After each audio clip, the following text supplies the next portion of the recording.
संसारका 7 देशले मिलेर एउटा साझा घर बनाउने निर्णय गर्दा त्यो घर कहाँ बनाउने भन्ने विषयमा सबैभन्दा ठूलो प्रश्न उठ्यो। तर एकजना थिए जसले अडान लिए, यो घर काठमाडौँमै बन्नुपर्छ। र ती थिए नेपालका राजा वीरेन्द्र वीर विक्रम शाहदेव।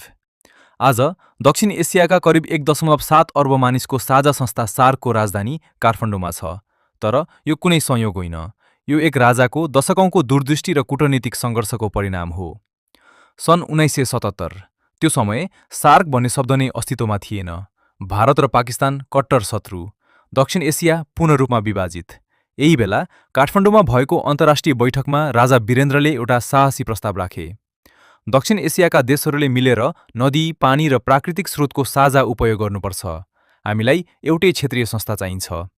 त्यो सपना त्यो समय कसैले पत्याएन। तर त्यही सपना बङ्गलादेशका राष्ट्रपति जियाउर रहमानले पनि देख्दै थिए। राजा वीरेन्द्र र जियाउर रहमान बीच गोप्य छलफलहरू सुरु भए र बिस्तारै दक्षिण एसियाली एकताको बिउ रोपियो। सन् 1980 बङ्गलादेशले औपचारिक रूपमा सार्कको प्रस्ताव राख्यो। तर भारत डरायो, पाकिस्तान झन डरायो। यही बेला नेपालले देखायो आफ्नो सबैभन्दा ठूलो शक्ति, तटस्थता।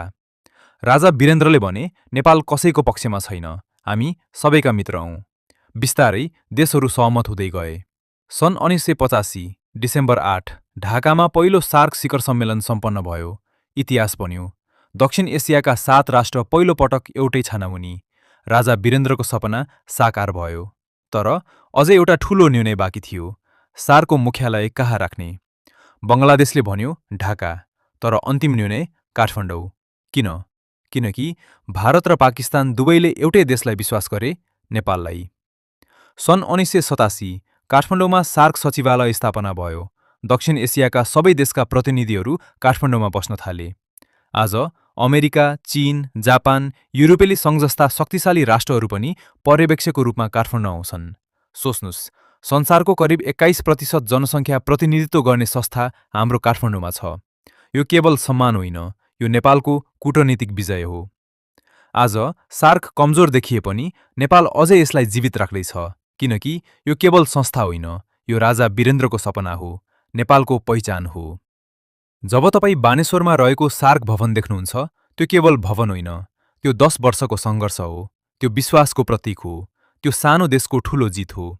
एउटा सानो देश, तर ठूलो सोच। नेपालले संसारलाई देखाएको छ, कूटनीति बलियो भयो भने सानो देशले पनि इतिहास लेख्न सक्छ। यस्तै इतिहास, यस्तै सत्य र यस्तै विश्लेषणका लागि अर्थर ज्ञानलाई फलो गर्नुहोस्। लाइक, शेयर र कमेन्ट गर्न नबिर्सनुहोला, किनकि तपाईको साथले नै हाम्रो आवाज